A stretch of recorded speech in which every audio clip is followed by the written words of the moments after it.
ভারতে আগামী ১৯ সেপ্টেম্বর থেকে ২ টেস্টের সিরিজ শুরু করবে বাংলাদেশ।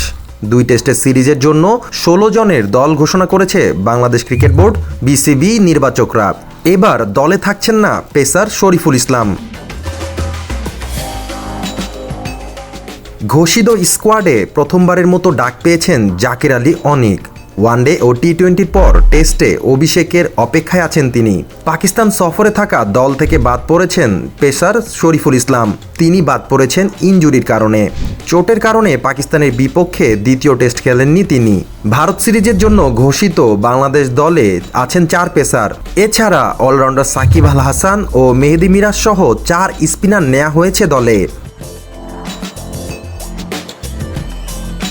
উল্লেখ্য, ১৯ সেপ্টেম্বর থেকে শুরু হতে যাওয়া বাংলাদেশ ভারত সিরিজের প্রথম ম্যাচটি অনুষ্ঠিত হবে চেন্নাইয়ে। এরপর দ্বিতীয় টেস্টে ২৭ সেপ্টেম্বর কানপুরে মুখোমুখি হবে দুই দল। এবারের বাংলাদেশ স্কোয়াডে কে আছেন? নাজমুল হোসেন শান্ত, সাদমান ইসলাম, জাকির হোসাইন, মমিনুল হক, মুশফিকুর রহিম, সাকিব আল হাসান, লিটন দাস, মেহেদী হাসান মিরাজ, জাকের আলী, তাসকিন আহমেদ, হাসান মাহমুদ, নাহিদ রানা, তাজুল ইসলাম, মাহমুদুল হাসান জয়, নাইম হাসান ও খালেদ আহমেদ।